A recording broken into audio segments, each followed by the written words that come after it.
अगर मेरी शादी नहीं हुई होती तो मैं सोमू से ही शादी करती। वह बिल्कुल वैसा था जैसा मैंने अपने लिए सोचा था। यही वजह थी कि मेरे सोए हुए अरमान जाग उठे थे। मैं भी सोमू से अमरबेल की तरह लिपट गई और अब दोनों तरफ से एक साथ तूफान उठा जो बहुत ही खूबसूरत था। उसके बाद ये तूफान। दोस्तों, मेरा नाम लवली है। मैं दिखने में काफी गोरी और सुंदर हूँ, इतना कि कोई भी मुझे देख ले तो मेहनत करने का मन करे। इस समय मेरी उम्र 22 साल है और मैं अपने माता पिता की सबसे बड़ी बेटी हूँ। मेरे अलावा मेरी एक छोटी बहन है और सबसे छोटा भाई भी था। उसका नाम ललित है और मेरी माँ घरेलू महिला थी, जबकि मेरे पिता फेरी लगाकर बच्चों के खिलौना बेचा करते थे। जब मैं जवान हो चुकी थी और मेरे पिता की चाह चाहते थे कि कोई सही लड़का मिल जाए तो वह मेरे हाथ पीले कर दे। यही थोड़ी खोजबीन के बाद उन्हें एक लड़का मिला जिसका नाम संजय था। यह लड़का उन्हें बहुत पसंद आ गया। उनका शहर में खुद का मकान था। संजय व उस घर के वालों ने जब मुझको देखा तो मैं उन्हें पसंद आ गई। मुझको देखकर संजय के पिता बिना किसी दहेज के अपने बेटे की शादी करने के लिए तैयार हो गए। फिर सामाजिक रीति रिवाज से मेरा संजय के साथ शादी हो गया। इस शादी से संजय भले ही बहुत खुश था, लेकिन मैं खुश नहीं थी।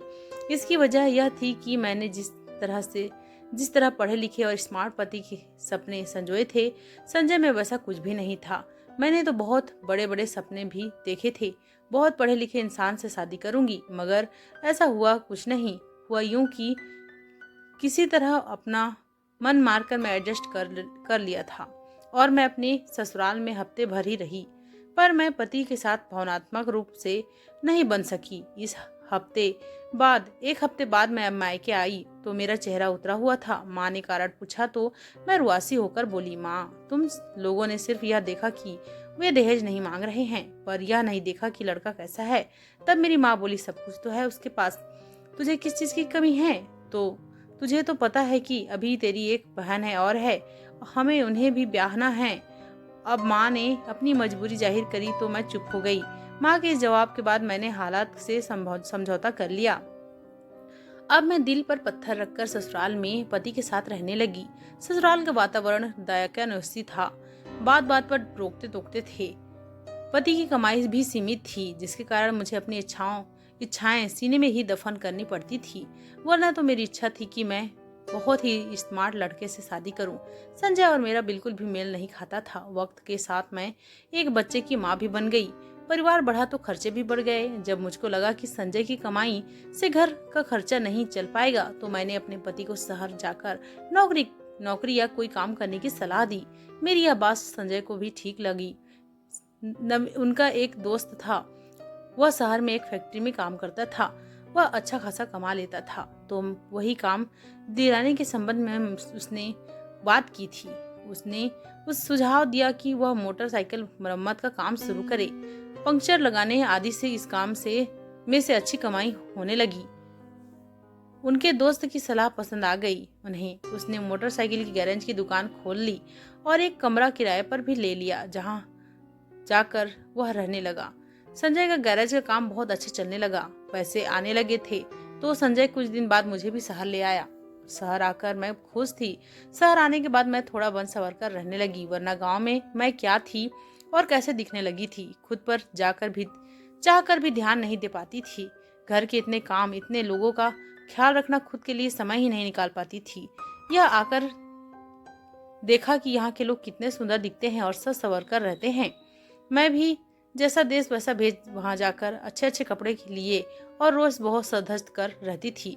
मैंने घर के पास ही स्थित एक स्कूल में बच्चे का दाखिला करा दिया। बच्चे को स्कूल भेजने व लाने का काम मैं खुद करती थी। सोमू नाम का एक युवक मेरे पति की दुकान पर अपनी बाइक रिपेयर कराने आता था।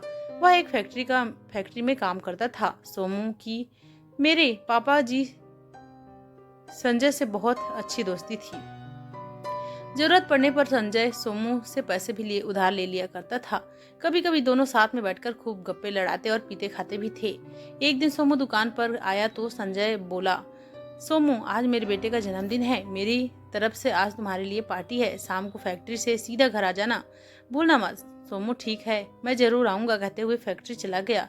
शाम को सोमू गिफ्ट लेकर मेरे घर पहुंच गया। संजय उसका ही इंतजार कर रहा था। उसने सोमू को गले लगाया, फिर मुझको आवाज दी, लवली देखो तो कौन आया है। बेटे का जन्मदिन होने की वजह से मैं पहले से ही सजी धजी थी, क्योंकि घर में बहुत लोग आने वाले थे। इसलिए आज मैं बहुत ज्यादा मेकअप किया भी था, इसलिए आज मैं कुछ ज्यादा ही खूबसूरत भी लग रही थी। पति की आवाज सुनकर मैं बाहर आ गई। मैं सोमू की ओर देखकर बोली, मैंने आपको पहचाना नहीं। तब सोमू थोड़ा मजाकिया अंदाज में बोला, भाभी जी, जब मैं आपके घर कभी आया ही नहीं तो पहचानोगी कैसे? मैं संजय भैया का दोस्त हूँ सोमू, और आपका इकलौता देवर भी हूँ। वह बोला। मेरी सोमू से यह पहली मुलाकात थी। पहली ही मुलाकात में मैं सोमू के दिलो दिमाग पर छा गई। संजय ने सोमू की खूब खातिरदारी की। इस समय मैं भी मौजूद रही। उसके बाद सोमू ने ठान लिया कि वह किसी भी तरह मुझको हासिल करके रहेगा। अब वह मुझे हासिल करने का प्रयास करने लगा।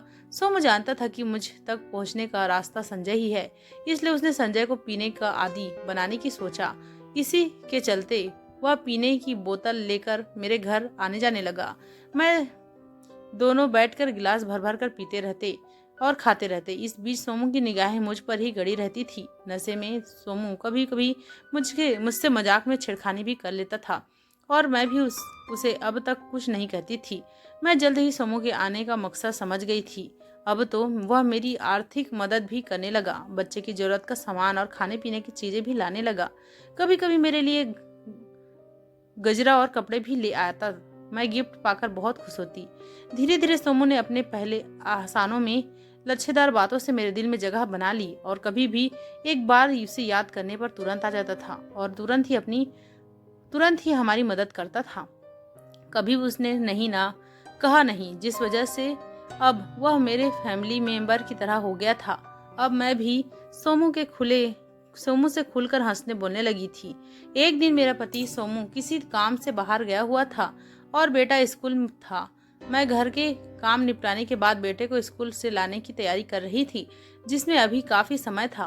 तभी बच्चों की छुट्टी में अभी 2 घंटे थे और मैं घर के सारे काम कर लिए थे। तभी सोमू आ गया। मुझे अकेला पाकर सोमू खुद को रोक नहीं सका, और पहले उसने मुझसे मजाक में पूछा, भाभी सच बताना, क्या आप भैया के साथ खुश हैं? आप इतनी पढ़ी लिखी और खूबसूरत हैं। भैया तो बड़े नसीबों वाला है जो इतनी पढ़ी लिखी और खूबसूरत बीवी मिली है। साथ ही आप बहू घर के कामों में निपुण हैं। उसने दुनिया भर की तारीफें मेरे आगे रख दी। तब मैं थोड़ा सा इमोशनल हो गई और अपने मन की बात छुपा नहीं पाई। मैंने उसे बता दिया कि मुझे उनसे शादी करनी पड़ी। मैं भी आपके भैया को पसंद नहीं करती थी, लेकिन मेरे हालात ऐसे थे कि मुझे उनसे शादी करनी पड़ी। पिताजी बहुत गरीब थे, उन्हें बस मेरी शादी करनी थी, उन्होंने कर दी। उन्हें क्या पड़ी थी कि मैं खुश हूँ या नहीं। मेरे हालात के सामने किसी तरह समझौता कर लिया। अब दिन गुजार रही हूँ। मुझे रोता देखकर मेरे पास आया। उसने मुझे अपनी बाहों में भर लिया और मुझे आश्वासन देने लगे, कहने लगे, आप भरोसा रखिए, सब ठीक हो जाएगा। मैंने मन छोटा नहीं करते। जब थोड़ी देर बाद भी उन्होंने मुझे नहीं छोड़ा तो मैं समझ गई कि वह अब वही चाहते हैं। फिर मैंने हल्का सा विरोध किया, लेकिन सोमू की पकड़ मजबूत थी, इसलिए मैं छूट नहीं सकी। लेकिन हकीकत में मैं सोमू की बाहों में से मैं बहुत खुशी महसूस कर रही थी। सोमू भी बहुत स्मार्ट लड़का था। उसकी उम्र यही कोई 30-32 की रही होगी। बिल्कुल मेरी तरह उसकी घर की कंडीशन बहुत ही बेहतर थी। उसके पास बाइक थी, अच्छी नौकरी थी, पर्सनालिटी थी, बहुत अच्छी थी, बात करने का तरीका, सब कुछ बहुत अच्छा था। अगर मेरी शादी नहीं हुई होती तो मैं सोमू से ही शादी करती। वह बिल्कुल वैसा था जैसा मैंने अपने लिए सोचा था। यही वजह था कि मेरे सोए हुए अरमान जाग उठे और मैं भी सोमू से अमरबेल की तरह लिपट गई। और अब हम दोनों तरफ से एक साथ तूफान उठा जो बहुत ही खूबसूरत था। इसके बाद ये तूफान मैच खेलने के बाद ही रुका। मैच लगभग 1 घंटा तक चला था। नए बैट से खेलने का मजा ही कुछ अलग लगा, इसलिए मैंने कुछ और देर तक मजा लेना ही सही समझा। सोमू भी भूल गया था कि वह अपने दोस्त की गृहस्थी में आग लगा रहा है। जल्द ही मैं सोमू के प्यार में इतनी दीवानी हो गई कि मैं पति से ज्यादा सोमू का ख्याल रखने लगी। वह कभी हमारे घर आ जाता तो मैं सब कुछ छोड़कर उसकी सेवा में लग जाती और उसे नाश्ता खाना सब कुछ खिलाती। वही एक और सोमू भी अपनी कमाई मुझ पर खर्च करने लगा। मैं जो भी डिमांड करती सोमू उसे पूरी करता। मेरे एक बार बोलने पर वह कितनी भी महंगी चीज हो तुरंत मेरे लिए लेकर आता और यही बात मुझे बहुत पसंद आती थी। संजय हम दोनों के मिलन में बाधक न बने, इसलिए सोमू संजय को पीने खाने की दावत देकर उसका विश्वास पात्र दोस्त बना रहता था। संजय भी पीने की लालच में आकर सोमू को कुछ भी नहीं कहता और रोज घर बुला लेता। दोनों मस्त खाते पीते और संजय के सो जाने के बाद हम दोनों का खेल शुरू हो जाता। ऐसे ही दिन बीत रहे थे और अब तक संजय को हमारे बारे में कुछ भी पता नहीं था। लेकिन ऐसे रिश्ते को ज्यादा दिन तक छिपा कर नहीं रखा जा सकता। देर सवेर पोल खुल ही जाती है। जब सोमू संजय की अनुपस्थिति में मेरे यहाँ ज्यादा आना जाना हो गया तो पड़ोसियों को शक होने लगा। कॉलोनी में हमारे संबंधों को लेकर कानाफूसी शुरू हो गई। किसी तरह यह बात के कानों तक भी पहुंच गई इनके कानों तक भी पहुंच गई। लेकिन संजय अपने दोस्त सोमू पर अटूट विश्वास करता था, इसलिए उसने अनसुनी बातों पर ज्यादा ध्यान नहीं दिया। लेकिन उसके मन में शक का कीड़ा जरूर कुलबुलाने लगा। शक के आधार पर एक दिन संजय ने मुझसे सोमू के बारे में पूछा तो मैंने तुनक कर बोली, सोमू तुम्हारा दोस्त है, तुम ही उसे घर लेकर आए थे। वह आता है तो मैं उससे हंसकर बोल लेती हूँ। अब अगर हंसकर दो बात नहीं किया तो आपका दोस्त भी कहेगा कि भाभी कैसी है, मुझसे बात भी नहीं करती और ना ही ठीक से कुछ बोलती है, आदर सम्मान भी नहीं करती। फिर आप भी कहेंगे कि मैं आपके मेहमान का ख्याल नहीं रखती। आज पड़ोस के लोगों की क्या है, लोग तो जलते हैं। पड़ोसियों की झूठी बातों में आकर तुम भी मुझ पर शक करने लगे हो। इस पर संजय बोला, मैं शक नहीं कर रहा हूँ, केवल पूछ रहा हूँ। संजय प्यार से बोला, पूछना क्या है, अगर तुम्हें मुझसे ज्यादा पड़ोसियों की बातों पर भरोसा है तो सोमू को घर आने से मना कर दो। लेकिन सोच लो, सोमू हमारी मदद भी करता है और जब भी याद करो तुरंत आता है। हम किसी भी मुसीबत में रहे वह तुरंत आकर हमारी हेल्प करता है और तुम्हारी पार्टी भी तुम्हारी कमाई से मकान का किराया, बच्चों की फीस और गृहस्थी का खर्च क्या चल पाएगा। मेरी बात पर विश्वास कर संजय शांत हो गया। एक दिन संजय दुकान पर गया और काम भी किया, लेकिन 2 घंटे बाद उसे लगा कि बदन टूट रहा है और बुखार हो रहा है और उसकी तबीयत ज्यादा खराब हो रही थी। इसलिए वह दुकान बंद करके घर पहुंच गया। कमरा अंदर से बंद था। कुंडी खुलवाने के लिए उसने जंजीर की ओर हाथ बढ़ाया कि तभी उसे कमरे के अंदर से मेरे हंसने की आवाज आई। संजय ने अपना हाथ रोक लिया। उसने दरवाजे की खिड़की से देखा तो दंग रह गया। मैं और सोमू एक साथ थे और हम दोनों अपने मैच में व्यस्त थे। अब संजय का खून खौल उठा, लेकिन उस समय वह बोला कुछ नहीं। वह कुछ देर ऐसे ही खड़ा रहा। फिर खटखटाने पर दरवाजा खुला तो संजय को देखकर मैं और सोमू डर से कांपने लगे। कुछ देर तक हम दोनों की हालत बहुत ज्यादा खराब थी। हमें समझ नहीं आ रहा था कि हम उसे क्या कहें और संजय बाहर पड़ोसियों को ना पता चल जाए, इसलिए वह चुप रहे। अभी इस कंडीशन में भी वह मेरी इज्जत बचाने के लिए सोच रहे थे। फिर हम दोनों ने संजय से माफी मांगी और भविष्य में ऐसी गलती न दोहराने का वादा किया। हमें माफ करने के अलावा संजय के पास कोई दूसरा रास्ता भी नहीं था। लेकिन संजय बहुत गुस्सा में थे। उन्होंने सोमू को तुरंत अपनी नजर से हटने के लिए कहा। मेरी बेवफाई से संजय को गहरी ठेस लगी थी। उसे अब अपनी इज्जत बचानी थी, इसलिए उसने शहर छोड़कर घर जाने का निश्चय कर लिया। मुझको गांव वापस जाने की बात पता चली तो मैंने बेटे की पढ़ाई का सवाल उठाया और एक तरफ मुझे सोमू की चिंता भी हो रही थी। पता नहीं क्यों मैं अब तक नहीं समझ पा रही थी कि संजय ही मेरे लिए सही है। मैं बार बार किसी का बहाना लगा रही थी, लेकिन संजय मानने को तैयार ही नहीं हुआ। मुझको और बेटे को साथ लेकर वह अपने गांव आ गया।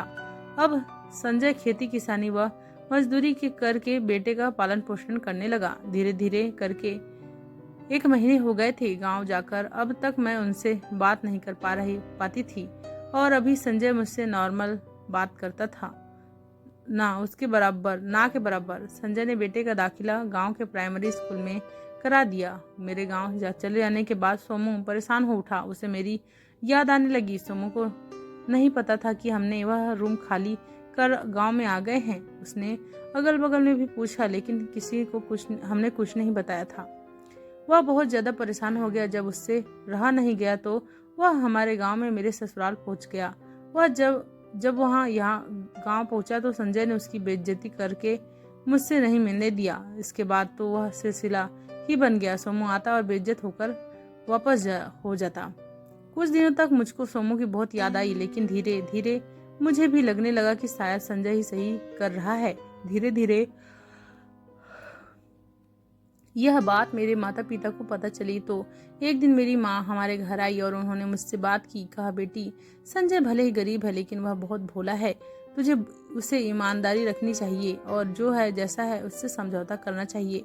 अगर तुम इस तरह करती रही तो तुम्हारे बेटे का भविष्य खराब हो जाएगा और साथ ही हम लोग भी बदनाम हो जाएंगे। आगे तुम खुद समझदार हो। इतना कहकर वह चली गई। उन्होंने आज तो हमारे घर का एक गिलास पानी तक नहीं पिया और अब मुझे धीरे धीरे एहसास होने लगा कि मेरे लिए संजय ही सही है।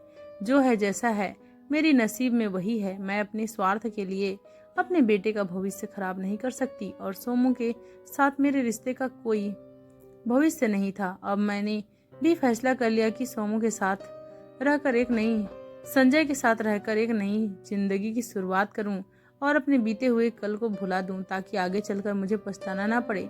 और सोमू को भुला दिया और अपनी हालात के साथ समझौता कर लिया, क्योंकि मैं एक पल के लिए अपनी पति से तो अलग हो सकती थी, लेकिन अपने बच्चे से नहीं। और यही सबके लिए सही था। दोस्तों, हमें इस कहानी से यही सीख मिलती है, पति पत्नी का रिश्ता बहुत ही अनमोल होता है। इसे टूटने न दें और किसी भी दोस्त से इतना ही दोस्ती रखें जितना की जरूरत हो, नहीं तो वही होगा जो इस कहानी में हुआ था। तो दोस्तों, आपको ये कहानी कैसी लगी कमेंट करके जरूर बताना और स्टोरी को लाइक और चैनल को सब्सक्राइब जरूर कर लेना। हम आपके लिए ऐसे ही मजेदार कहानियां लेकर आते रहते हैं। धन्यवाद।